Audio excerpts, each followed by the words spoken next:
Welcome to Alice's Adventures in Wonderland. Lewis Carroll's beloved story takes us through a world where nothing is quite as it seems, where curiosity leads to wonder, and where a young girl discovers that growing up means learning to question the rules. Alice is sitting by a riverbank, restless in the way a long afternoon can feel endless. Her sister is reading, but the words seem to belong to a world that's moving too slowly. Then something impossible interrupts the boredom, a white rabbit in a waistcoat, muttering anxiously, as if the ordinary rules of the day have suddenly changed. Oh dear, I shall be late! A rabbit with a pocket watch? How very curious. Alice doesn't decide to be brave, she simply follows curiosity. When the rabbit disappears down a hole, she goes after him, and the familiar world falls away behind her. The fall is long enough for thoughts to stretch. Alice wonders where she might be going, and whether the earth has turned her upside down. It's frightening, but it's also oddly gentle. Shelves drift past, objects hang in the air like a museum of nonsense. I wonder if I shall fall right through the earth. What if I come out among people who walk upside down? At last, she lands, not with tragedy, but with a thump that feels almost comedic. She finds a hallway of many doors and a tiny key that promises a way forward, if only she can become the right size to use it. What a curious feeling. I must be shutting up like a telescope. In Wonderland, scale becomes a kind of emotional weather. Alice drinks from a bottle, and the world rushes taller around her. She eats a cake, and suddenly she's too big for the room. What should be a simple puzzle becomes a lesson. When your body doesn't match your surroundings, you start to question whether you belong anywhere at all. Who in the world am I? That's the great puzzle. She grows, shrinks, tries again, and learns that in this place, persistence matters more than understanding. At last, Alice slips through into a garden world, but even that victory leads to new strangeness. She meets a mouse, and soon she's swept into a little society of animals who treat conversation like a storm, sudden, emotional, and full of misunderstandings. They propose a caucus race to get dry, which is less a race than a ritual. Everyone runs in circles, stops when they feel like it, and declares that everyone has won. It sounds absurd, but it also feels uncomfortably familiar, like watching grown-up systems pretend they're logical. But what is the use of a race if nobody knows when it begins or ends? Alice follows the white rabbit's path again and stumbles into a house. And trying to help, she drinks and grows so large she fills the building. Arms out windows, feet jammed against walls. She becomes a problem the world tries to solve with blunt tools.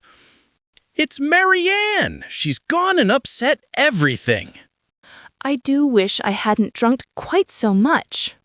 They throw pebbles that turn into cakes. She eats one and shrinks.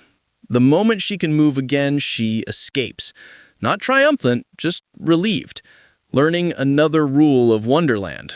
Even when you mean well, you can become in the way. In the woods, she meets the caterpillar, perched on a mushroom, exhaling calm as if time itself is slower around him. He asks the question that Wonderland keeps circling: identity.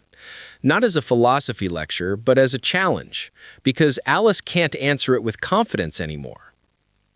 Who are you? I hardly know, sir, just at present. At least I knew who I was when I got up this morning, but I think I must have changed several times since then. Explain yourself. I can't explain myself, I'm afraid, because I'm not myself, you see? The caterpillar offers advice disguised as riddles. One side of the mushroom makes you grow, the other makes you shrink.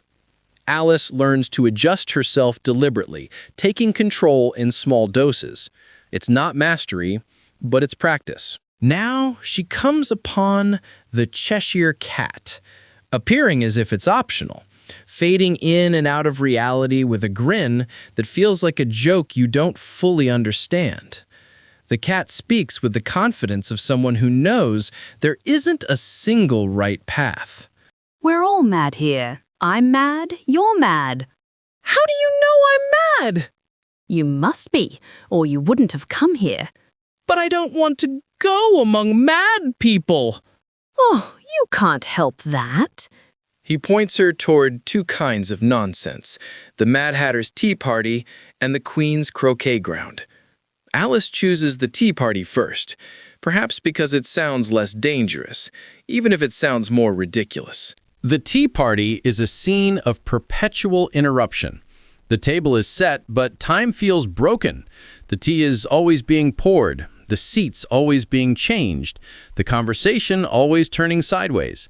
The Hatter and the March Hare treat logic as something you can tease. No room! No room! There's plenty of room. Why is a raven like a writing desk? I believe I can guess that riddle. Do you mean you think you can find out the answer? Exactly so. Then you should say what you mean. I do. At least I mean what I say. That's the same thing, you know. Not the same thing a bit. Why, you might as well say that I see what I eat is the same as I eat what I see. Alice tries to make sense of it, the way you might try to be polite at a party where nobody else is. Eventually, she leaves, not because she solved the riddle, but because she accepts that some rooms are designed to keep you off balance. Alice wanders into a garden and finds a small door. This time, on the other side, she enters a world of playing cards painted as people. The Queen of Hearts presides over a croquet game where the equipment is alive, hedgehogs as balls, flamingos as mallets. The rules are whatever the Queen says they are, and her temper is the loudest law. Off with their heads! Nonsense! It would be terrifying if it weren't also theatrical. Alice senses that the threats are part of the performance, but the fear they cause is still real. Wonderland keeps asking what happens when authority is all volume and no reason. Alice meets the king and queen's strange court. The Duchess, the Mock Turtle, the Griffin, each one a story within a story. They speak in lessons that feel like parodies of adult advice, as if Wonderland is holding up a mirror to the rules we teach children. Be polite, be sensible, be obedient, even when the world isn't. The Mock Turtle describes a school schedule that spirals into nonsense, and Alice listens with the patience of someone learning that normal is a fragile agreement. The point isn't the facts, it's the feeling of being told things confidently that don't add up. It sounds very curious. I should like to hear it explained. Then comes the trial. Not because Wonderland is seeking justice, but because it likes ceremonies. The Knave of Hearts is accused of stealing tarts.